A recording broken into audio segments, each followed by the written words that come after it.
Welcome to Learn English Fast. Speak English with confidence. Hello, everyone, and welcome back to another episode of the English Learning Podcast. My name is Henry, and today we have a very exciting topic that I know many of you will love. Hi, everyone. I'm Sarah, and I'm so happy to join Henry today.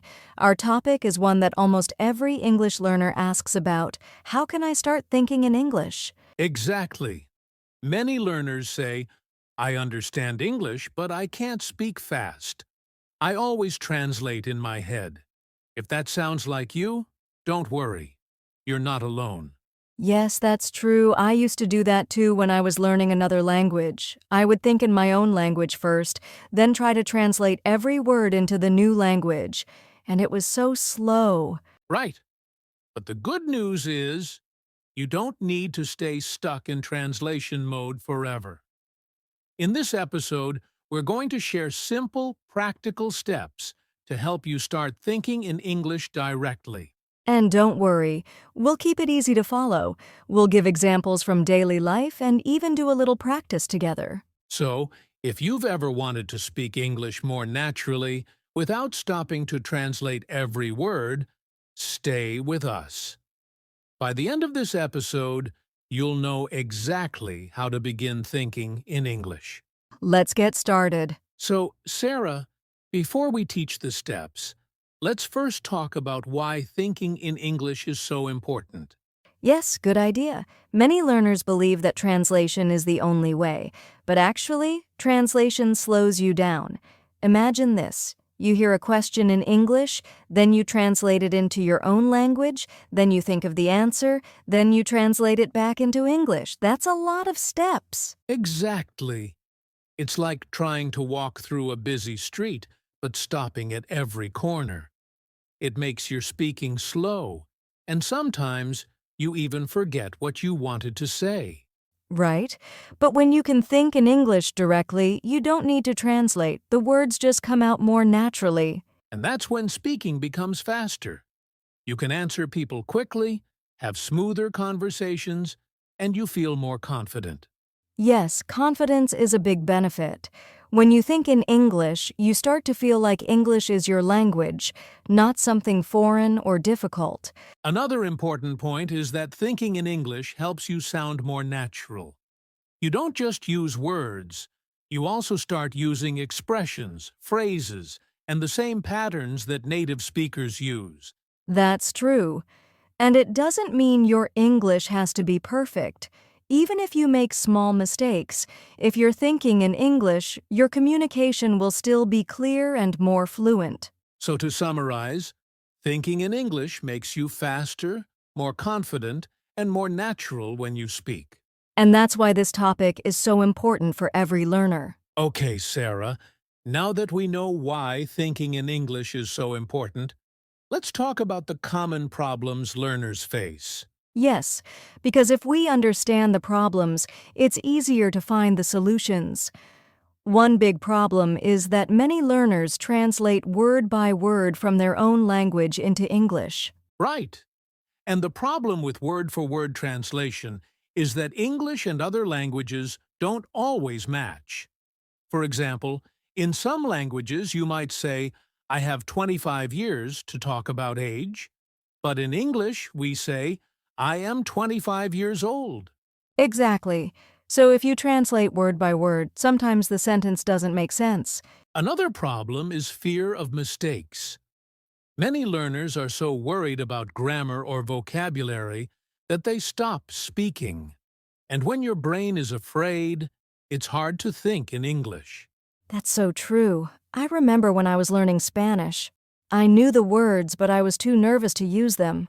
My brain froze, and I went back to thinking in my own language. Yes, I had the same experience with French.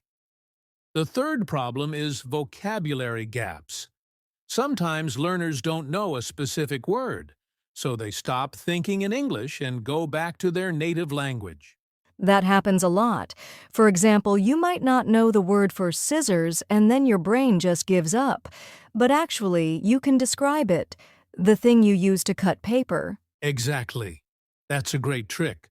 So the big problems are word-for-word translation, fear of mistakes, and vocabulary gaps.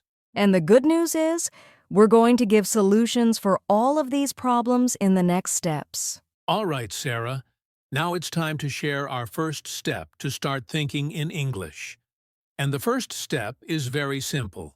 Think in short, easy sentences. Yes, that's the key.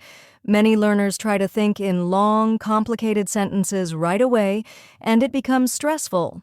But if you start small, it's much easier. Exactly. For example, instead of trying to say, "Today I'm feeling a little bit tired because yesterday I stayed up too late watching a movie," you can start with something like, "I am tired," or "I watched a movie." That's so true, and you can practice with everyday situations. For example, if you're sitting at your desk, you can think, I am sitting. If you're drinking tea, say in your head, I am drinking tea. Right. And the nice thing is, you don't need to say it out loud if you feel shy. Just think it in your mind. The goal is to train your brain to use English sentences automatically. Here's a little activity for our listeners. Look around you right now. What do you see? Try to make 3 short sentences in English about your environment. For example, the window is open. My phone is on the table. The room is quiet. That's a great exercise. And if you don't know the word for something, don't stop. You can use simple words. For example, if you don't know the word cup, you can just say, "I drink from this." The important part is to keep thinking in English. Yes, don't worry about perfect grammar or vocabulary right now. Just focus on small, clear sentences. So step 1 is train your brain with easy sentences like, "I am hungry," "It is sunny," "I like coffee." These are the building blocks for bigger thoughts later. Exactly. And the more you practice, the easier it becomes. Soon, your brain will automatically start using English for these simple thoughts. All right, now let's move to step 2. Once you're comfortable with short sentences, the next step is to use English for your daily thoughts. Yes, this is one of my favorite tips. Basically, instead of thinking in your native language during the day, you try to use English. For example, when you wake up in the morning, you can say in your head, I am waking up. I am brushing my teeth. I am making coffee. Exactly. It's like narrating your life in English. And it doesn't have to be perfect grammar. The goal is to connect your daily routine with English. Let me give you an example. I'll describe my morning in English as if I'm talking to myself. I open my eyes. I feel sleepy. I drink some water.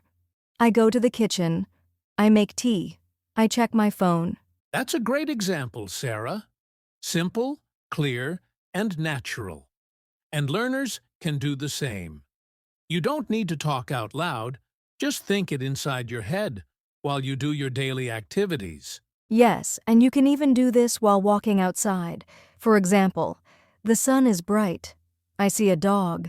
The dog is running. The air feels fresh. That's perfect. And here's an important point. When you practice daily thoughts in English, it slowly replaces the habit of using your native language. Your brain learns, oh, I can use English for everyday things. Right, and the more you do it, the more natural it feels. At first, it may feel strange, but after some weeks, your brain will start thinking in English without you even trying. So listeners, try this today. As you go through your normal routine, eating, cooking, walking, studying, make short English sentences in your head about what you're doing. Yes, it's simple but very powerful. Thinking in English during daily life is one of the best ways to become fluent. Okay, so we've talked about using simple sentences and daily thoughts. Now let's go to step 3. Shadowing and internal conversation. Yes, shadowing is such a powerful technique. For our listeners, shadowing means listening to someone speaking English, maybe in a podcast, movie, or YouTube video, and then repeating what they say at the same time, like an echo. Exactly. You don't need to be perfect, but when you copy the rhythm, the pronunciation, and the way the speaker talks, your brain starts to think in English faster. And it's fun, too. For example, if you're watching a show and the character says, "What are you doing?" you immediately repeat, "What are you doing?" almost at the same time. That's right. At first, it feels difficult, but after some practice, your brain gets used to it. And the best part is, you're not translating. You're just copying directly in English. The other part of step 3 is internal conversation. That means you talk to yourself in your head in English, just like you would talk to a friend. Yes, I do this a lot when I'm practicing a new language.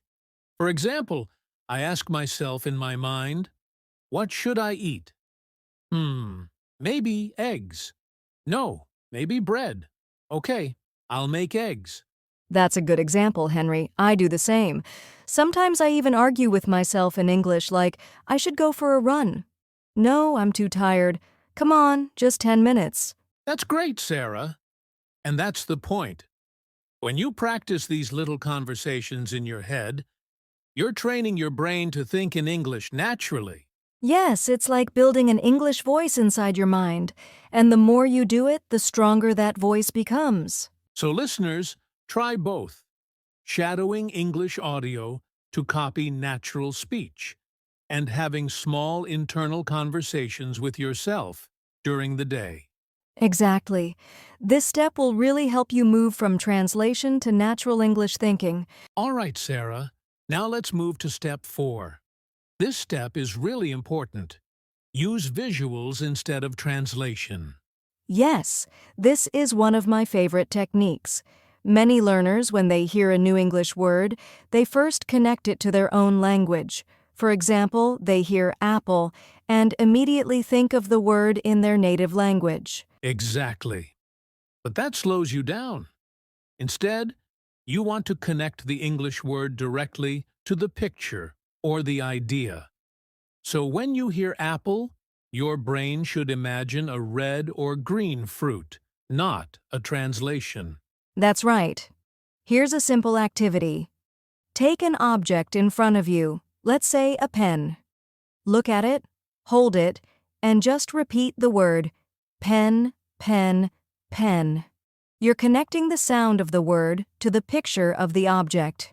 That's a really powerful way to train your brain, because when you see the object later, the English word will come to you directly, without translation.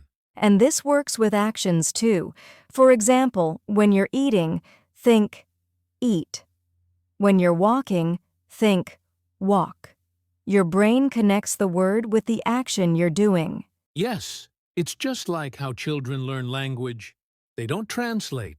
They connect words with what they see and do. So step 4 is simple. Use images, actions, and experiences to connect with English words. Don't go through your native language. Okay, Sarah. Now it's time for step 5, which is all about making practice fun. Because if learning feels boring, people usually stop. That's a great one. And you can even make it a game. For example, choose one object and describe it without saying its name, and then someone else has to guess what it is. Like, it's small, it's black. You use it to type messages. Oh, I know that one. It's a phone. Laughs. Exactly. That kind of game makes you practice English thinking in a natural way. Another fun activity is journaling, but very simple journaling. Just write 1 or 2 sentences every day in English. For example, today I cooked rice. It was delicious. Yes, that's a really nice habit. And if you don't like writing, you can also record yourself speaking for 1 minute a day. Just say what happened in your day, or describe your feelings. That's a great idea. You don't need to be perfect, you just need to practice using English in real situations. So step 5 is make it fun. Describe objects, play guessing games, write short sentences, or record yourself. All of these will help you think in English without pressure. And remember, the more you enjoy it, the more you'll keep going, and that's the secret to fluency. All right, Sarah, we've shared a lot of tips today. But before we finish, let's give our listeners some motivation and key takeaways. Yes, first, remember this. Thinking in English is not something that happens overnight. It's a habit. Just like exercise, the more you do it, the stronger your brain becomes. Exactly. And you don't need to be perfect. Mistakes are okay. The important thing is to practice every day, even in small ways. Right. Start with simple sentences, use English for daily thoughts, try shadowing and internal conversations, connect words with pictures, and make practice fun. And if you keep doing these steps, little by little, you'll notice something amazing. Your brain will start to think in English automatically. That's the big goal, to stop translating and to let English become natural for you. So keep going, stay patient, and enjoy the process. Yes, you can do it. Thank you so much for listening to today's episode of the English Learning Podcast. Yes, we hope you enjoyed it and learned some useful ways to start thinking in English. Remember, practice a little every day, have fun with it, and don't worry about mistakes. And if you try these steps, you'll see your English improving step by step. Don't forget to subscribe, share this podcast with your friends, and leave a comment to tell us about your progress. Yes, we'd love to hear from you.